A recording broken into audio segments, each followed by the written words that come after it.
Então, pessoal, seguindo com a dinâmica no que diz respeito a bases canônicas, vamos pensar agora que eu tenho o vetor, como a gente vinha representando, né?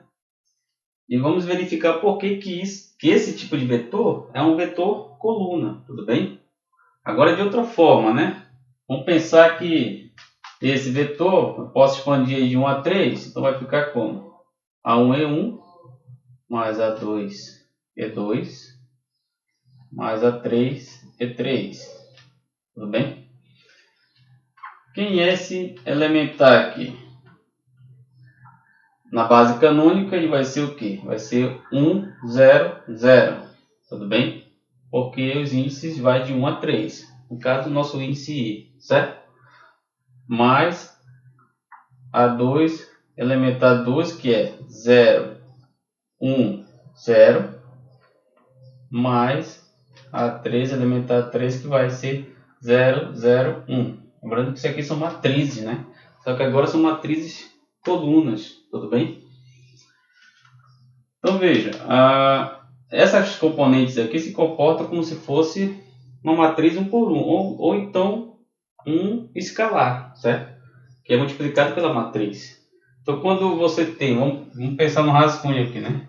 Você tem uma matriz M, por exemplo, uma matriz M, certo? Quem vai ser o M? Se a matriz M for 1, 2, 3, 4, por exemplo, se eu multiplicar uma constante K vezes a matriz M, eu vou ter uma nova matriz, que vai ser basicamente o quê? O K multiplicado cada elemento. No caso vai ser K, 2K, 3K, 4K. Então o K multiplicou todos os elementos da matriz, certo? Da mesma forma aqui, essa componente vai multiplicar todos os elementos, só que aqui é 0 e aqui é 0, né? Então vou ter uma matriz coluna A1, 0, 0, certo? Mais A2, aqui já vou multiplicar, né? Direto, vai ficar como? Ficar uma matriz 0, A2, 0. Mais aqui eu vou ter uma matriz também, vai ficar 0, 0, A3. Tudo bem? Aqui eu posso somar, certo? Somando fica como? Quando eu somo matrizes, basta somar termo a termo da matriz, certo? E uma regra matricial é o quê? Que as ordens da matriz tem que ser a mesma para ocorrer a soma ou a subtração, certo? Então aqui eu vou somar o primeiro elemento com esse primeiro elemento com esse primeiro elemento. Isso aí vai me dar o quê? Vai me dar um A1, certo? 0 mais A2 mais 0, A2. 0 mais 0 mais A3 é igual a 3. Pronto. Então aqui eu tenho a representação, certo? Matricial pode ser também na forma de colchete também, né? Pode ser assim. Representação matricial do meu vetor, no caso meu vetor contra variante, tudo bem? Certo? Não sei se você recorda no último vídeo que a gente já fez uma representação somente pela interpretação do índice em cima, certo? Porque aqui, no caso, a componente A1 está na primeira linha, tudo bem? E aqui o A2 está na segunda linha, o A3 está na terceira linha. E aí a gente representou matricialmente. Mas da mesma forma, com as bases canônicas, eu consigo obter a mesma representação. Nós podemos ter como exemplo também uma base covariante, né? Vamos pensar aqui um B, J e J, certo? Então aqui eu posso variar J de 1 a 3, 1, 2, 2, 3, certo? Vai ficar como? B, 1, elementar 1 mais B2, elementar 2 mais B3, B3 elementar 3. Tudo bem? E essa quantidade aqui, certo? É uma quantidade covariante, certo? é um covetor. Então a gente representa na base canônica como se fosse uma matriz linha, né?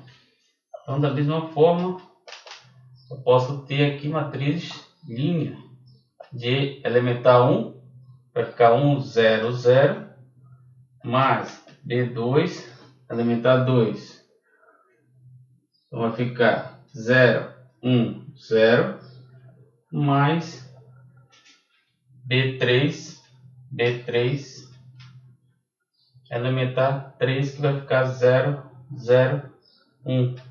Quando eu faço a soma, eu vou ter a mesma situação a considerada constante, a multiplicar cada elemento da matriz. Eu vou ter B1, 0, 0, mais 0, B2, 0, mais 0, 0, B3. Tudo bem? Desta forma, o meu vetor ele vai ser o quê? Quando eu for somar cada elemento, vai ser B1, B2, B3. Em vídeos anteriores também nós vimos que a gente pode chegar nesse mesmo resultado só através das componentes, né? Essa componente aqui está na coluna 1, certo? Esta outra componente está na coluna 2. E esta outra componente está na coluna 3. Tudo bem? Então veja, pessoal, como é que fica agora o produto interno entre um covetor e um vetor, certo? Vamos pensar que como é que fica a questão das matrizes. Então, aqui eu posso representar por uma matriz linha, né? Fica B1, B2, B3, certo? Na situação em que J vai de 1, 2, 3 e o I vai de 1, 2, 3, certo?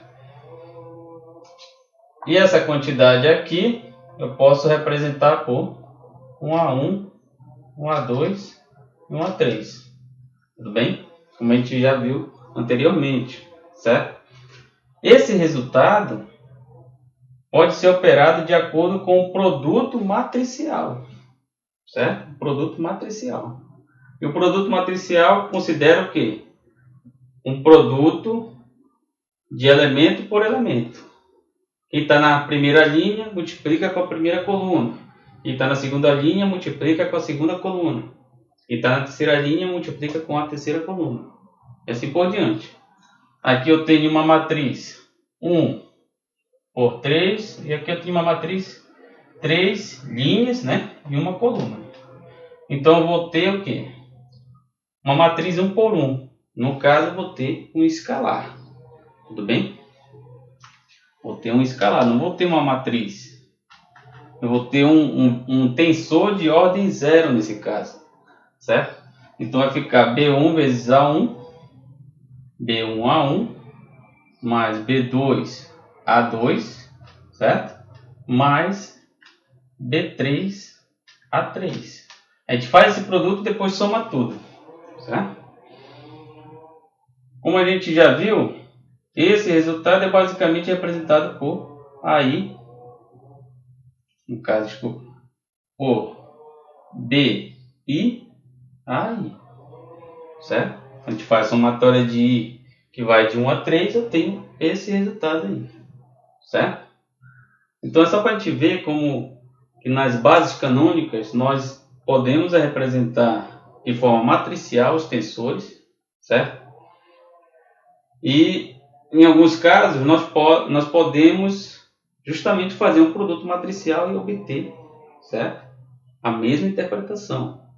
E verificar também o porquê que em alguns casos a gente tem que considerar a ordem na operação. Então nesse caso aqui é um covetor com um vetor operando em um produto matricial. Na verdade, em um produto interno, né? Que gera um produto matricial nas bases canônicas para tensores de ordem 1, entre tensores de ordem 1, certo? Tudo bem? Aí a gente chega no mesmo resultado. Porém, se a gente fizer o contrário, como é que fica? Vamos pensar agora o contrário, né? Eu vou ter A interno B. Como é que fica? O A representação dele matricial coluna. A1, A2, A3. O B é uma matriz linha. B1, B2, B3, certo? Veja, como é que a gente faz agora, como é que a gente faz a operação? Primeiramente, a gente tem que verificar se é de acordo com o produto matricial. Podemos fazer um produto matricial?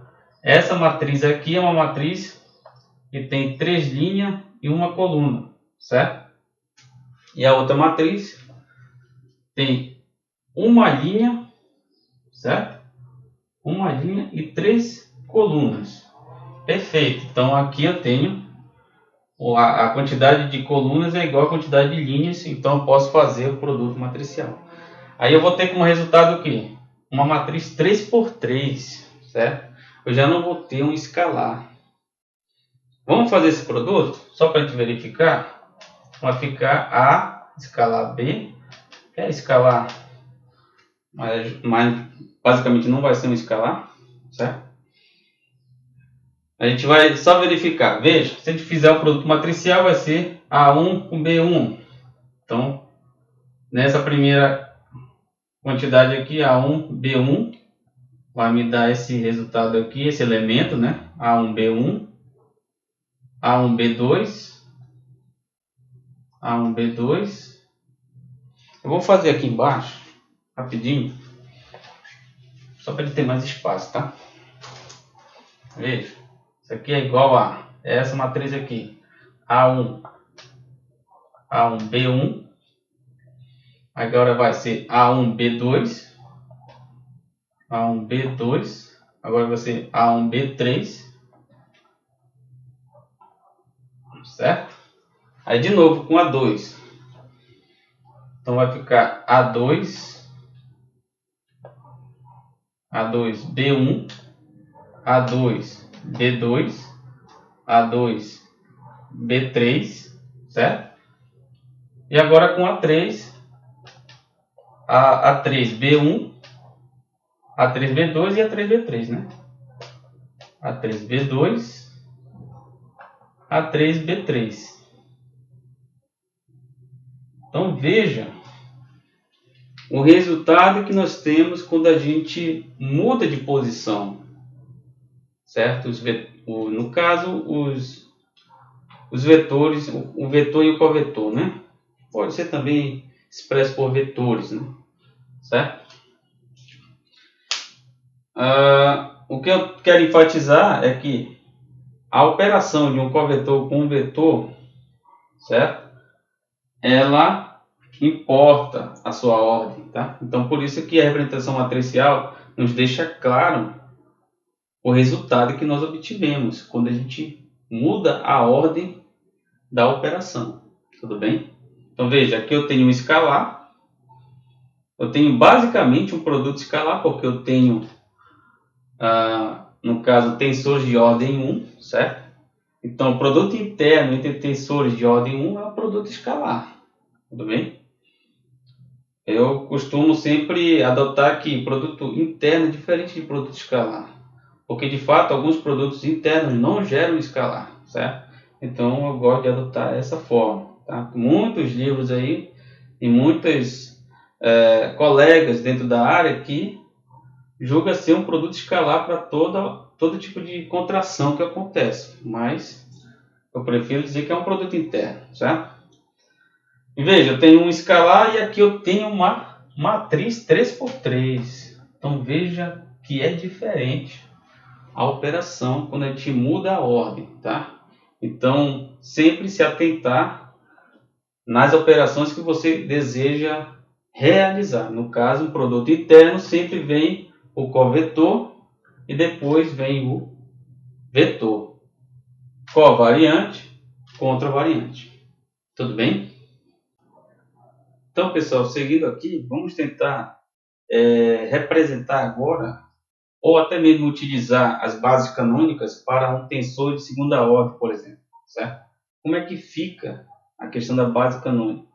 Vamos expandir aqui de 1 a 3, certo? e o J de 1 a 3. 2, 3. Tudo bem?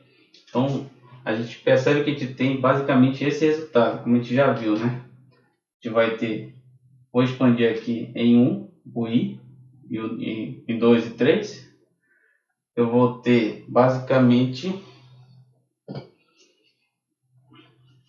já vou colocar direto, tá? Vou ter basicamente o que? 1 tensorial 1 mais aqui 2 tensorial 2 mais 3, caso 3 e tensorial 3, certo? Aí agora eu só vou trocar o índice de cima, tudo bem? Nas componentes, no caso, né? Nas contravariantes também. Então vai ficar como? Vai ficar 2, 1 e 2 tensorial E1 mais 2, 2 e 2 tensorial E2 mais 2, 3, 2, 3 e 3 tensorial E3. Tudo bem? No caso aqui é 2, desculpa. 2, certo? Aqui, trocando o índice, 3, 1, certo? 3, 1 e 3 tensorial E1 mais 3, 2 e 3 tensorial E2 mais, aqui vai ficar como? 3, 3 e 3 tensorial E3, certo?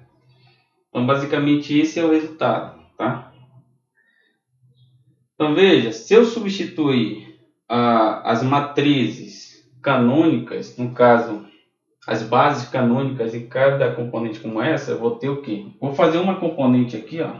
Vou ter um tensorial E2, por exemplo. E2. Eu vou ter aqui base canônica 1, 0, 0. Aqui no caso eu vou ter basicamente um produto matricial, certo? Produto matricial. E aqui, desculpa, aqui é em cima, né? Aqui, linha, vai ficar com 0, 1, 0. Tudo bem? Essa base é uma matriz 3x3, que vai ser o quê? O elemento não nulo vai estar na primeira linha e na segunda coluna. Então aqui dá 0, primeiro elemento. Aqui já vai dar 1, ó, vai dar 1, segundo elemento da primeira linha, certo? E aqui já vai dar 0. Ah, desculpa, aqui é 0, né? Então aqui já vai dar 0 em todos. E vai dar 0 em todos quando fazer esse produto.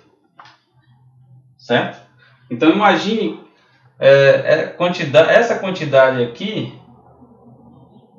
certo? Bem aqui nesta base, certo? E fazendo o produto canônico em todas as bases. Como é que ficaria essa quantidade? Acho que nesse quadro aqui não dá nem para representar, basicamente, né? Então, é só para vocês terem uma ideia de que a gente pode representar na forma matricial um tensor de segunda ordem, por exemplo, certo? Aí eles vão ter as bases, tá? E cada componente vai multiplicar de forma como se fosse um produto, como fosse um escalar multiplicado cada elemento, certo? Quando multiplicar cada elemento, vocês poderão somar todas as quantidades matriciais. Aí eu vou ter como resposta o quê?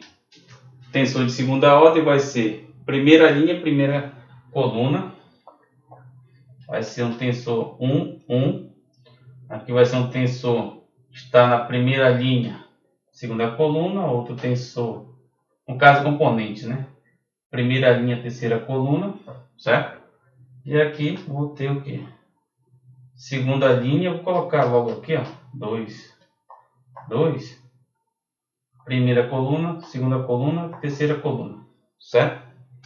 Eu vou ter aqui, ó, as componentes que estão na terceira linha, primeira coluna, segunda coluna, terceira coluna. Então, basicamente, vai ser trabalhoso. É trabalhoso mostrar que, de fato, você pode representar em bases canônicas, certo? E esse produto tensorial aqui, certo? Equivale a um produto matricial quando as matrizes forem colunas e linhas, certo? É equivalente, tudo bem? Mas nem sempre é assim. Às vezes eu tenho uma matriz 2x2, uma matriz 3x3. Se eu fizer um produto tensorial, por exemplo, uma matriz 2x2, entre matrizes 2x2, por exemplo, eu já não vou ter como o mesmo resultado como se fizéssemos um produto matricial. Isso não é equivalente. Só é equivalente em quê? Uma matriz coluna com uma matriz linha, tá? Aí a gente tem o mesmo resultado correspondente a um produto tensorial, certo?